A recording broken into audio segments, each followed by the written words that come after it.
The morning sun filtered through my office window as I stared at the email on my screen, its contents threatening to unravel everything I thought I knew about my family.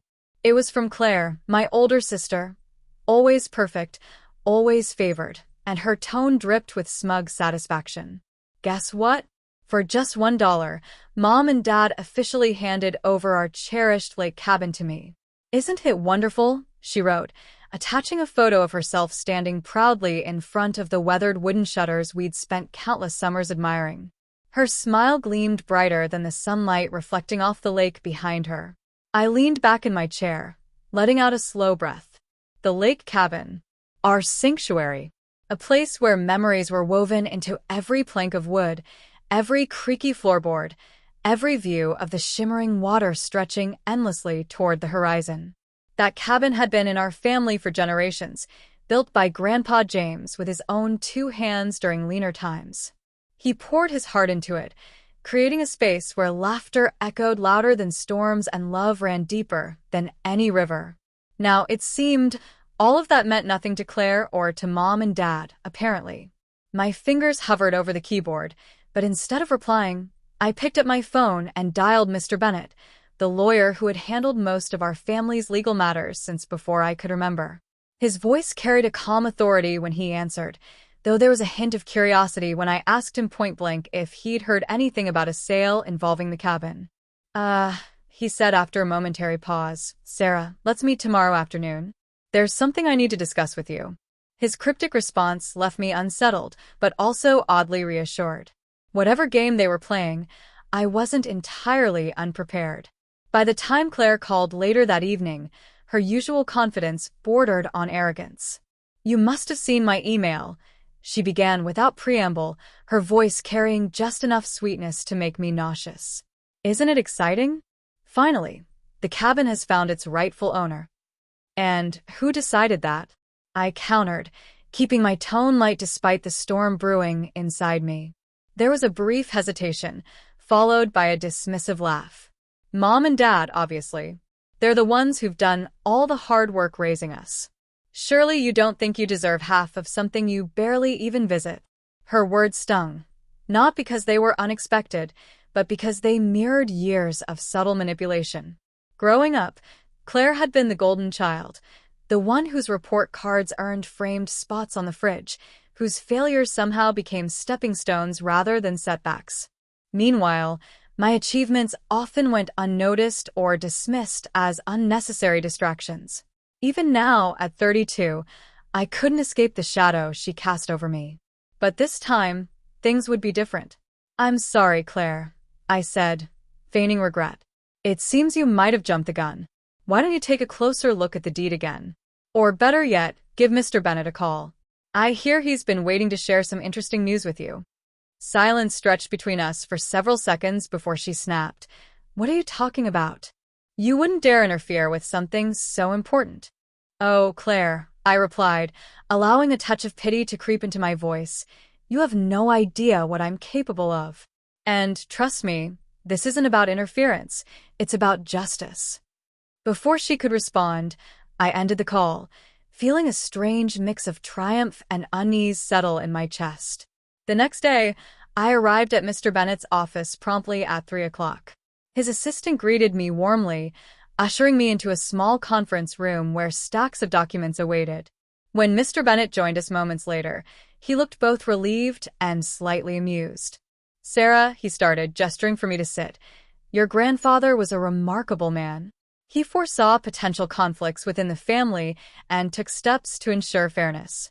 Specifically, he established a trust fund that governs the ownership of the lake cabin. Neither your parents nor Claire can sell or transfer the property without your explicit consent. I nodded slowly, absorbing the weight of his words. So, their little scheme falls apart? Completely, he confirmed with a satisfied grin. In fact, attempting such a maneuver without your knowledge triggers additional provisions outlined in the trust. Let's say, severe consequences. He slid a folder across the table, its pages filled with legalese detailing exactly how the trust worked. As I skimmed through them, a sense of vindication washed over me. For years, I'd felt overshadowed, undervalued, and dismissed. Now, thanks to Grandpa's foresight, I finally held the upper hand. When I returned home that evening, my phone buzzed incessantly with messages from Mom and Dad. Each one expressed shock, disappointment, and, in typical fashion, an attempt to guilt-trip me into backing down. "How could you do this to your sister?" Mom texted. "This is tearing our family apart," Dad added. Claire weighed in too, accusing me of jealousy and bitterness. But none of their words swayed me. Instead, I drafted a simple reply. "I'm doing this for the family, for real fairness. If you truly cared about unity, you wouldn't have tried to cheat me out of something that belongs to all of us." After hitting send, I silenced my phone and poured myself a glass of wine. Outside, the city lights twinkled against the night sky, reminding me of simpler days spent gazing at stars from the cabin's porch. The following week brought chaos, a whirlwind of legal threats and emotional turmoil that left me feeling both drained and oddly energized. Claire's lawyer, a sharp-tongued woman named Ms. Harper, seemed to be on speed dial with Mr. Bennett. Her messages were relentless, each one more aggressive than the last. "Explain this trust nonsense," she demanded in one email. "This so-called provision is invalid." In another, she threatened to file a motion for contempt if Mr. Bennett didn't immediately rescind the restrictions on the cabin sale. I couldn't help but smile at her indignation. It was almost comical how quickly Claire had gone from smug victor to flailing defendant. Still, the constant barrage of calls and emails took its toll. Even Mr. Bennett looked slightly frazzled during our check-ins, though he maintained his professional composure. "They're trying to intimidate us," he said one afternoon over the phone. His voice carried a hint of amusement, as though he found their efforts amusingly futile. "But we have the law on our side, Sarah. Let them exhaust themselves." Meanwhile, Mom and Dad's tactics shifted daily, like weather patterns I could never quite predict. One moment, they pleaded with me, their voices trembling with what sounded suspiciously like guilt. "We only did it because we thought it was best for the family." Mom cried during one particularly dramatic phone call. She sniffled audibly, likely clutching another tissue to her face. "Claire needs stability, Sarah. You've always been so independent. You don't understand how hard life can be for others." I wanted to laugh, or maybe scream. How dare they twist this into some twisted narrative where Claire was the victim? But instead, I kept my tone measured. "Mom, the cabin wasn't about stability or need. It was about fairness. And Grandpa made sure there would always be fairness." Dad tried a different approach. He called late one evening, his voice low and serious. "Sarah," he began, pausing dramatically, "you're being selfish. Think about what this is doing to your sister. To us. This isn't just about money or property, it's about family unity." Selfish? Unity?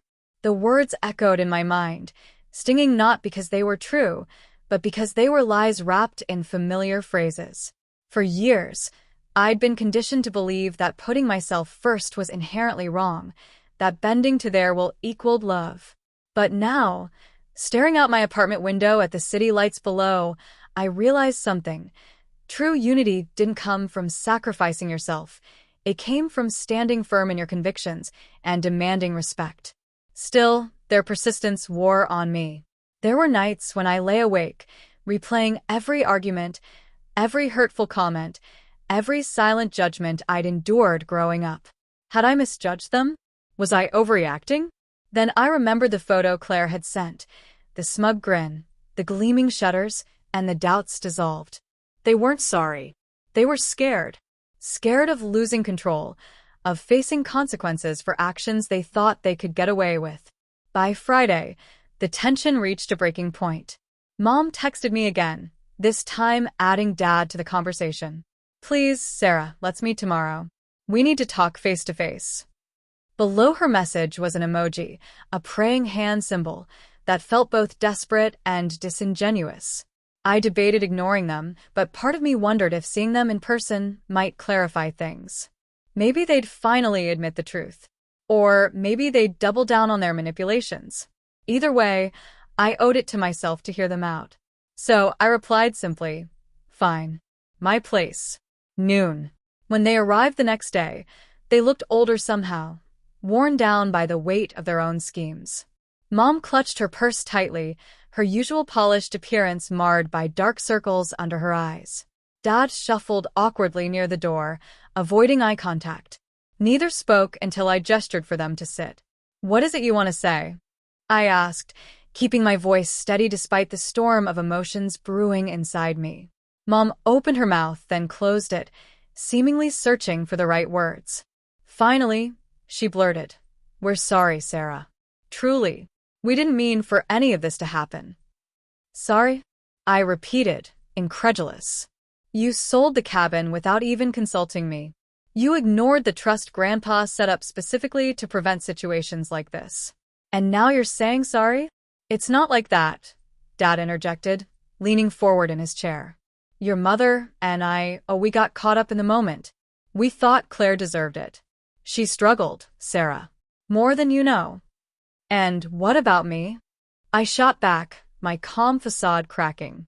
"What about all the times I worked twice as hard just to prove myself? All the achievements you dismissed because they didn't fit your perfect image of success? Did you ever stop to think how that made me feel?" For a moment, silence hung heavy in the air. Then slowly Mom nodded. "No," she admitted softly. "We didn't. We were blind, focused only on what we thought was best for Claire. For the family." Dad sighed heavily, rubbing his temples. "Sarah, none of this changes the fact that we messed up. Big time. But we're here now, willing to listen. What do you want us to do?" Their admission caught me off guard. I hadn't expected them to concede so easily, or at all. Part of me still braced for another lie, another attempt to manipulate me into backing down. But as I studied their faces, I saw genuine regret reflected in their expressions. Perhaps, after years of favoritism and neglect, they were finally ready to change. "I want honesty," I said finally, choosing my words carefully. "From now on, no more secrets. No more pretending everything's fine when it's not. And I want you both to acknowledge that the cabin belongs to both Claire and me equally. No exceptions." "We can agree to that," Dad said quickly, surprising me. "Anything else?" "Yes," I continued, my resolve strengthening. "I want a formal co-ownership agreement drawn up, outlining exactly how the cabin will be managed moving forward. Equal access, equal responsibilities. If either of you tries to interfere again, I won't hesitate to take further legal action." Both parents nodded solemnly, though Mom winced slightly at the mention of legal action. "Of course," she murmured. "Whatever it takes." As they left later that afternoon, the atmosphere in my apartment felt lighter, as though a long-held burden had finally begun to lift. I knew this wasn't the end of our struggles, not by a long shot, but it was a start. A chance to rebuild trust, to redefine our relationships on terms that honored everyone's worth. And as I poured myself a glass of wine and settled onto the couch, I allowed myself a small smile. Justice, it seemed, wasn't always about revenge. Sometimes, it was about giving people the opportunity to make amends and holding them accountable when they chose not to.